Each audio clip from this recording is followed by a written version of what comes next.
Welcome to your donut, you eat it. I'm your host, Sean. This year's been really, really eventful for me. Um, I've lost my mother. In the 18 months, I've lost my mother and my father. But that's not why I'm talking about this. I'm just thinking about all the stuff we've lived through in the last 3 years. And I say we, my listeners, all of us. We lived through the COVID stuff. I don't understand why movies seem to suck right now. Well, what I mean by that is I remember a point in time where Christmas time would come out and Thanksgiving time, or Thanksgiving around this time of year, there would be movie releases that were kind of a thing that I had to go see. I think one of the Addams Family movies came out during this time frame, and I absolutely had to see it. Now Wednesday's out, and I think that's kind of cool, I guess. I need to tuck in, and now that I'm, podcasting for a living, let's just put it that way for now, while I work on some other stuff for other businesses, it made me think about something about how entirely grateful I am for who I am and what I am and where I'm at right now. I gave up a position for 12 years, in a K-12 school environment because some things are just, you have to do. And what I mean is, I believe that everybody has principles. Certain things you won't cross a line. Now, whether that's a technical line or whatever, I can say that I couldn't burn down the ship that I just left because I spent 12 years building it. I wish them nothing but success, but I'm sure I'm not the guy they need me to be right now. To that end, I'm doing something entirely different than I've never done before. I've never been unemployed more than a day or two. But here I am going off into the Christmas break for the first time in 12 years that I'm kind of a bum. While I pull some money from some investments, that I get ready for the next phase and polish up my resume. But why am I so entirely grateful? I haven't realized for a long time how unhappy I was just existing. I don't know how else to put it. These last 2 days, waking up kind of when I want to of my own volition, one, to, kick off the New Mexico Black Rifle Operators Union podcast at 8 a.m., and I usually just would drop it. I would record it the night before and drop it at 8 a.m. so that it would go out for everybody. I thought it was kind of different to do it live. I enjoyed it.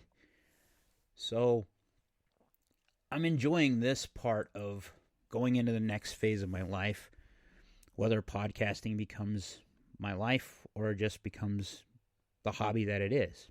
That's great. But it goes deeper.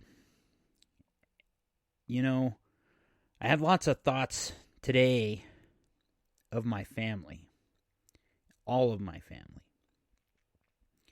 I remember going to my grandma and grandpa's house on Christmas Eve and doing a celebration that they would set up for, basically for us kids, and my aunts and my uncles. And my aunts and my uncles would drink and do adult stuff while us kids did kids stuff.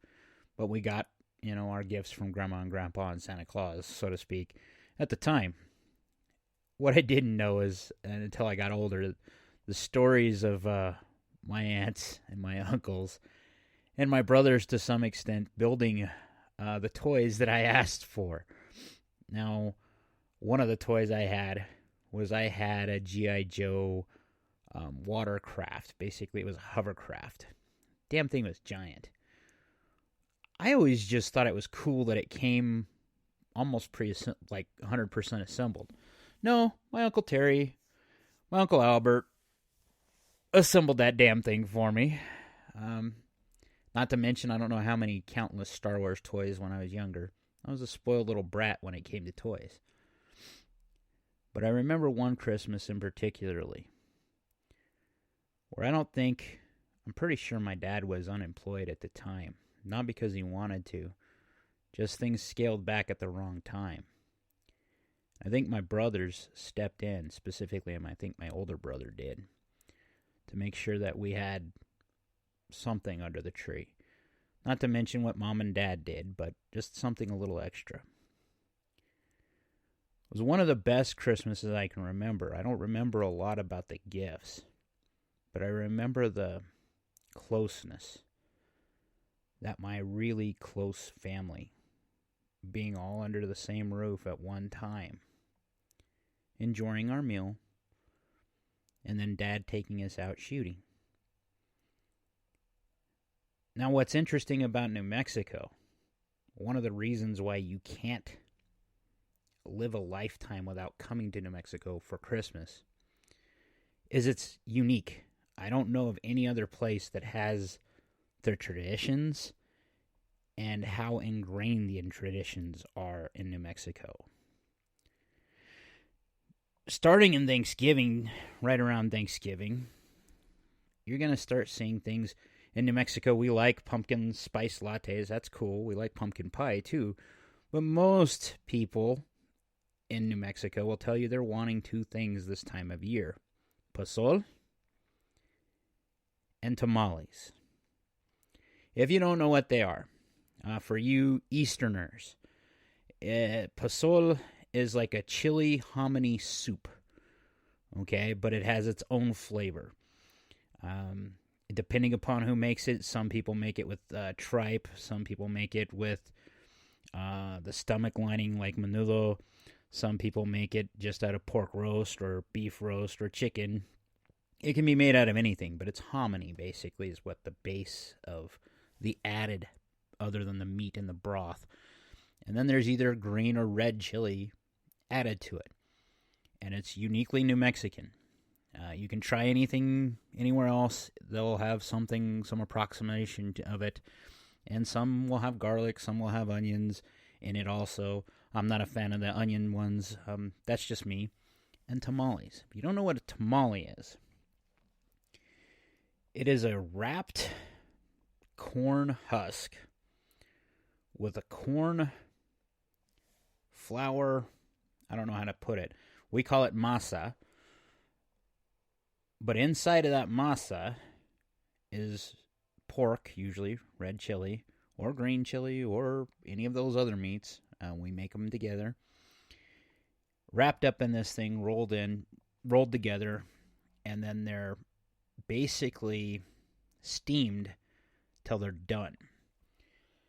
Now, what this gives you is a baked-in piece of chili-flavored cornbread is the best way I could tell you, but it has its own unique flavor.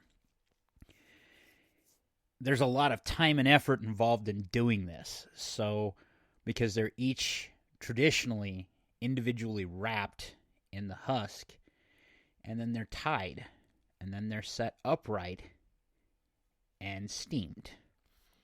So in New Mexico, we get them year-round when people are short of cash. There's some people that will make them. But around this time of year, that's when grandmas and moms make them. So you get the really good ones, the really good homemade ones. But New Mexico is also the only place I know of that I don't even know how to say the other word. I call them luminarias. They're basically bags, paper bags, partially filled with sand and with a candle in them. And what we use them as decorations on homes or for displays during this time, along with nativity scenes and that type of stuff. But what's so interesting about it is this dates back to the days when the conquistadors were settling the area to outline forts or points that people would need to find at night. They would line these lanterns type things. They would line their buildings with these lantern type things. And that was luminarias. So, the other thing is we do a lot of Christmas lights like everybody else does. But have you ever seen a 20-foot tall Russian thistle or a tumbleweed snowman? We got one in Albuquerque. We have the River of Lights in Albuquerque. Sometimes they'll do a balloon glow in this time of year.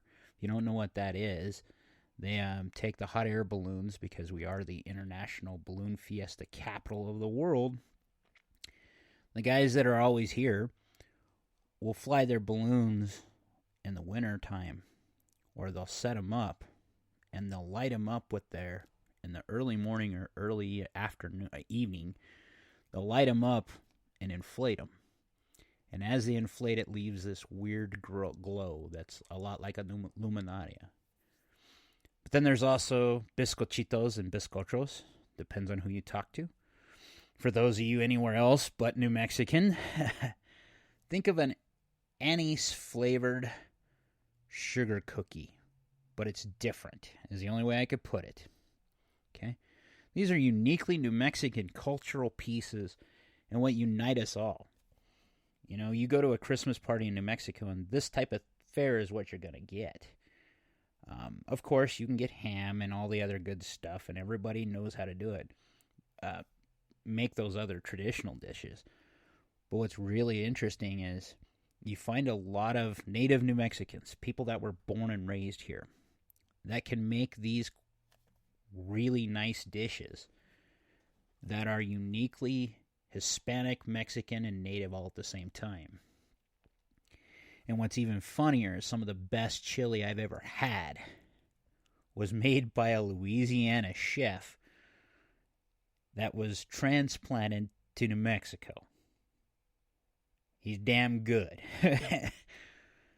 So our cuisine is unique. Our culture is unique. And there's so many things in New Mexico that are just uniquely interesting this time of year. The weather in New Mexico this time of year is kind of also interesting. Some places we're getting snow flurries. Other places it's just incredibly cold for no reason. And New Mexico weather is weird. Sometimes we have this saying that it's just best to wait 10-15 minutes and the weather would change. Well, that's kind of true in the winter, except for it just gets really cold, kind of tolerable, and then really freaking cold again. So there's that. That's why we try to keep our animals inside in the wintertime. But it's kind of cool. As I give thanks to what I've done, where I've come from, what I'm about to begin, I look at all that I've ever been through and how special Christmas has been. I hope you guys get to spend time with your family. I'm going to get to see my kids. And I'll call my brothers and tell them Merry Christmas. But that's the best it's going to probably get. Because the other people that I'm going to be missing, that I'll be missing for the second year in a row, aren't going to be there. At least not physically. So take that to the bank. Be great. Hang out with your family. Be engaged. You know, one of the things I've learned coming from where I just left as a career choice is do cool shit. Sometimes you have to raise your pirate flag and go off into the wild unknown and just do your thing. Get ready. I'm hoisting my flag. And my ship is ready. Like, share, subscribe, be great.